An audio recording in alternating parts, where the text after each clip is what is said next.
lasījums no Apustuļu darbu grāmatas 21. nodaļas. Un kad notikās, ka mēs no tiem atšķīrāmies, tad mēs braucām taisnā ceļā un nācām uz Kosu, un otrā dienā uz Rodu, un no turienes uz Pataru. Un laivu atraduši, kas uz Feniķiju pārcēlās, mēs iekāpām un aizcēlāmies. Un kad mēs Kipru ieraudzījām un pa kreiso roku atstājām, tad cēlāmies uz Sīriju, un tirāmies laidām pie malas, jo tur tai laivai bija prece jāizkrauj. Un mācekļus atraduši, mēs tur palikām 7 dienas. Tie Pāvilam caur garu sacīja, lai tas neiet uz Jeruzalemi. Un notikās pēc šīm dienām, tad mēs izgājām un devāmies projām, un tur visi ar sievām un bērniem mūs izvadīja no pilsētas ārā, un mēs pie Jūrmalas ceļos metušies Dievu lūdzām. Un kad savā starpā bijām atvadījušies, iekāpām laivā, bet viņi griezās atpakaļ uz savām mājām. Bet mēs pārceļoties ar laivu no Tiras nonācām Ptolemaidas malā, un brāļus sveicinājuši, mēs pie tiem palikām 1 dienu. Bet otrā dienā mēs, kas ap Pāvilu bijām, izgājuši nācām uz Cezareju, un iegājuši sludinātāja Filipa namā, kas bija viens no 7, mēs pie tā palikām. Bet šim bija 4 meitas, jaunavas, kas nākamās lietas praviešoja. Un kad mēs kādas dienas tur bijām palikuši, viens pravietis atnāca no Jūdu zemes ar vārdu Agaps, un tas nāca pie mums un ņēma Pāvila jostu un saistīja pats sev rokas un kājas, sacīdams, tā svētais gars saka, to vīru, kam šī josta pieder, tāpat Jūdi saistīs Jeruzalemē un viņu nodos pagānu rokās. Un kad mēs to dzirdējām, tad nevien mēs lūdzām, bet arī tie, kas tai vietā dzīvoja, lai viņš neiet uz Jeruzalemi. Bet Pāvils atbildēja, ko jūs darāt, ka raudat un laužat manu sirdi, jo es esmu gatavs par tā kunga Jēzus vārdu nevien likties saistīties Jeruzalemē, bet arī mirt. Un kad viņš neļāvās pierunāties, tad mēs palikām klusu, sacīdami, tā kunga prāts, lai notiek.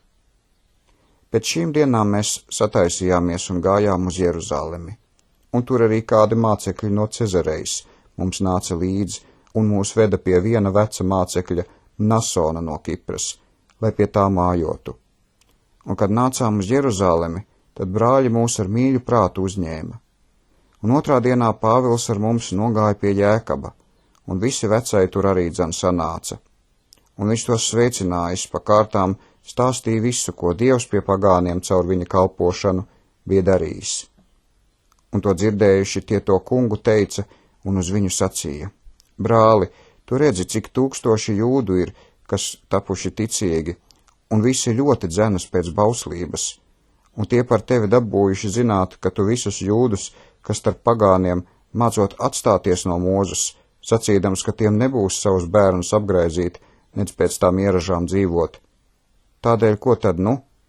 Tiešām, gan ļaužu pulks sanāks, jo tie dzirdēs tevi esam atnākuši. Tāpēc dari to, ko mēs tev sakām. Mums ir 4 vīri, tie Dievam ir solījušies.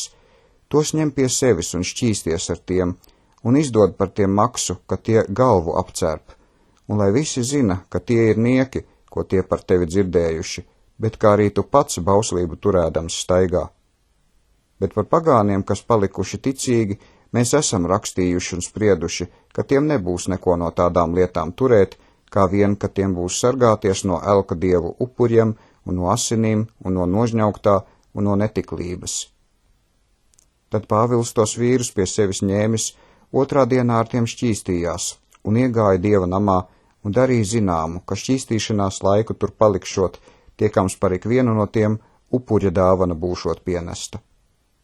Bet, kad 7 dienas jau drīz bija beigtas, tad jūdi no Āzijas viņu ieraudzīdami Dieva namā paskubināja visu to pulku un rokas pie viņa pielika, saugdami, jūs, Izraēla vīri, nāciet palīgā, šis ir cilvēks, kas visus visās malās māca pret tautu un pret bauslību un pret šo vietu, un turklāt viņš grieķus ir ievedis Dieva namā un šo svēto vietu apgānījis, jo tie iepriekš Trofimu no Efesas pie viņa bija redzējuši pilsētā un domāja, ka Pāvils to esot ievedis Dieva namā.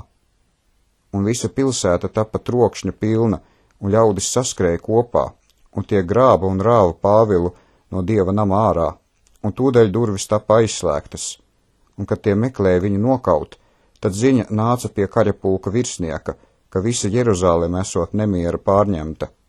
Šis tūdaļ karavīrus un pavēlniekus paņēmis pie tiem noskrēja, un kad tie virsnieku un karavīrus redzēja, tad tie mitējās Pāvilu sist. Tad virsnieks piegājis viņu saņēma un pavēlēja viņu ar 2 ķēdēm saistīt, un vaicāja, kas viņš esot un ko esot darījis. Bet tai pulkā citi sauca šā, citi tā. Kad tas no tā trokšņa dēļ to lietu skaidri nevarēja saprast, tad tas pavēlēja viņu vest nometnē. Un kad viņš pie kāpnēm nāca, tad viņu karavīriem nešus bija jānes ļaužu uzmākšanās dēļ, jo ļaužu pulks sekoja saugdams nost ar viņu.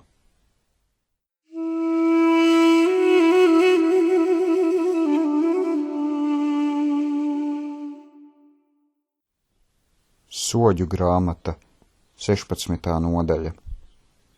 Un Samsons gāja uz Gazu, un tur ieraudzīja kādu sievieti, kas bija netikle, un iegāja pie tās. Un gaziešiem tapa sacīts, Samsons ir šurpat nācis, un tie gāja apkārt un glūnēja uz viņu cauru nakti pilsētas vārtos, un turējās klusu cauru nakti, un sacīja, kad rīta gaisma ausīs, tad to nokausim. Bet Samsons gulēja līdz pusnaktī, un nakts vidū viņš cēlās un sagrāva pilsētas vārtus ar 2 stabiem, un tos izcēla ar aizšaujamo bultu, un tos lika uz saviem pleciem, un tos aiznesa uz kalna galu, kas ir pret Hebronu. Un notikās pēc tam, ka viņš iemīļoja kādu sievieti pie Soreka upes ar vārdu Delīla. Tad filistiešu lielkungi pie tās atnāca, un uz to sacīja, pierunā viņu, un lūko, kur viņa lielais spēks stāv, un ar ko viņu spējam pārvarēt, ka viņus aizstām un savaldām. Tad mēs tev dosim ik katrs 1100 sudraba gabalus. Tad Delīla sacīja uz Samsonu, saki man jau lūdzams, kur slēpjas tavs lielais spēks, un ar ko tevi var saistīt un savaldīt? Un Samsons uz to sacīja, ja mani saistītu ar 7 zaļām lūku virvēm, kas vēl nav sakaltušas, tad es taptu nespēcīgs un būtu tā kā katrs cilvēks. Tad filistiešu lielkungi pie tās atnesa 7 zaļas lūku virves, kas nebija sakaltušas, un tā viņu ar tām saistīja. Bet glūnētāji pie tās sēdēja istabā, un tā sacīja uz viņu, filistieši pār tevi, Samson. Tad viņš saraustīja virves tā kā pakulu pavadienu sarautu, kas pie uguns apsvilināts, un viņa spēks netapa zināms. Tad Delīla sacīja uz Samsonu, redzi, tu mani esi mānījis, un man melus stāstījis. Nu tad saki man lūdzams, ar ko tevi var saistīt? Un viņš uz to sacīja, ja mani saistītu ar jaunām virvēm, ar ko nekāds darbs nav darīts, tad es taptu bezspēcīgs un būtu kā katrs cilvēks. Tad Delīla ņēma jaunas virves un viņu ar tām saistīja, un uz to sacīja, filistieši pār tevi, Samson, un glūnētāji sēdēja istabā, bet viņš tās saraustīja no savām rokām kā pavedienu. Tad Delīla sacīja uz Samsonu, līdz šim tu mani esi mānījis un man melus stāstījis. Saki man jau, ar ko tevi var saistīt? Un viņš uz to sacīja, ja tu manas 7 matu bīzes aptīta priestavu, un viņa tās piesit ar tapu, un uz to sacīja, filistieši pār tevi, Samson, un viņš uzmodās no sava miega un izrāva aptīto tapu un riestavu. Tad viņa uz to sacīja, kā tu vari sacīt, es tevi mīlu, kad tomēr tava sirds nav ar mani? Tu nu 3 reiz mani esi mānījis, un man neesi sacījis, kur slēpjas tavs lielais spēks. Un kad viņa to ikdienas ar savām runām māca un mocīja, tad tas viņa dvēselē apnika līdz pat nāvei. Un tas viņai darīja zināmu visu savu sirdi, un uz viņu sacīja, uz manas galvas dzenamais nazis nav nācis, jo es esmu Dievam svētīts no mātes miesām. Kad mani mati taptu nodzīti, tad mans spēks no manis atstātos, un es taptu bezspēcīgs un būtu tā kā visi citi cilvēki. Kad nu Delīla redzēja, ka tas viņai visu savu sirdi bija izsacījis, tad viņa nosūtīja un sasauca filistiešu lielkungus, sacīdama: Atnāciet vēl šoreiz, jo viņš man izsacījis visu savu sirdi. Tad filistiešu lielkungi pie viņas atnāca un atnesa sudrabu savā rokā, bet viņi tam lika aizmigt savā klēpī un aicināja vīru un lika nodzīt viņa galvas 7 matu bīzes un sāka viņu pārvarēt. Un viņa spēks no viņa atstājās. Un viņa sacīja: Filistieši pār tevi, Samson, un viņš uzmodās no sava miega un domāja: es iziešu šoreiz kā citām reizēm un izraušos, jo viņš nezināja, ka tas kungs Jahve no viņa bija atstājies. Tad filistieši viņu sagrāba un izdūra viņam acis, un to noveda uz Gazu, un to sēja ar 2 vaļa ķēdēm, un viņam tur cietumā bija jāmaļ. Bet viņa galvas mati sāka atkal ataugt, kad tie bija nodzīti. Tad filistiešu lielkungi sapulcējās savam dievam Dagonam lielu upuri upurēt un līksmoties, un tie sacīja: Mūsu dievs, mūsu ienaidnieku Samsonu nodevis mūsu rokā. Un kad ļaudis viņu redzēja, tad tie teica savu dievu, jo tie sacīja: Mūsu dievs, mūsu ienaidnieku mums ir rokā devis, kas mūsu zemi ir postījis un lielu pulku no mums nokāvis. Un kad viņu sirds līksmojās, tad tie sacīja: Sauciet Samsonu, lai tas mūs pajautrina. Tad tie sauca Samsonu no cietuma nama, un viņš tiem bija par uzjautrinājumu, un tie viņam lika stāvēt starp 2 stabiem. Tad Samsons sacīja uz puisi, kas viņu pie rokas vadīja: Laid mani vaļā, un ļauj man stabus taustīt, uz kā nams stiprināts, un pie tiem atslieties. Bet nams bija pilns ar vīriem un sievām, un tur bija visi filistiešu lielkungi, un uz jumta bija kādi 3000 vīru un sievu, kas lūkojās uz Samsona uzjautrināšanu. Tad Samsons piesauca to kungu Jahvi un sacīja: Jahve, kungs dievs, piemini mani un stiprini lūdzams mani tikai šo reizi, ak dievs, ka es par savām abām acīm vienreiz varu atriepties. Un Samsons apkampa 2 vidējos stabus, uz kā nams bija stiprināts un uz kā tas turējās, vienu ar savu labo roku un vienu ar savu kreiso roku.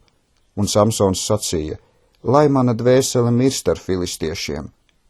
Un viņš locījās ar varu. Tad nams krita uz lielkungiem un uz visiem ļaudīm, kas iekšā bija, un vairāk bija mirušo, ko viņš mirdams nokāva, nekā ko viņš bija nokāvis dzīvs būdams. Tad viņa brāļi un viss viņa tēva nams nonāca un ņēma viņu un aiznesa un apraka starp Coru un Eštaolu, Manos viņa tēva kapā. Un viņš Izrēlu bija tiesājis 20 gadus.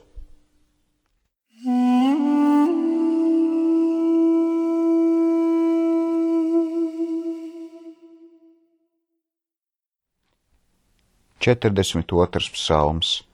Vajātu ļaužu bēdas un iepriecināšanas. Koraha bērnu mācība dziedātāju vadonim. Kā briedis brēc pēc ūdens upēm, tā mana dvēsele brēc, ak Dievs, pēc tevis. Manai dvēselei slāpst pēc Dieva, pēc dzīvā Dieva. Kad nākšu turp un parādīšos Dieva vaiga priekšā? Manas asaras ir mana barība dienām, naktīm, tāpēc, ka vienmēr uz mani saka: Kur ir tavs Dievs? Es pieminu un izkratu savu dvēseli pie sevis paša, jo es gribētu labprāt noiet ar draudzi un ar tiem uz Dieva namu staigāt, ar priecīgām dziesmām un slavēšanām draudzē, kas svētkus tur. Ko tu bēdājies, mana dvēsele, un esi tik nemierīga manī?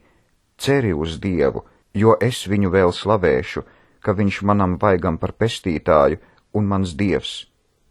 Mans Dievs, mana dvēsele ir noskumusi, tāpēc es tevi pieminu no Jordānas un Hermona zemes un Micera kalna.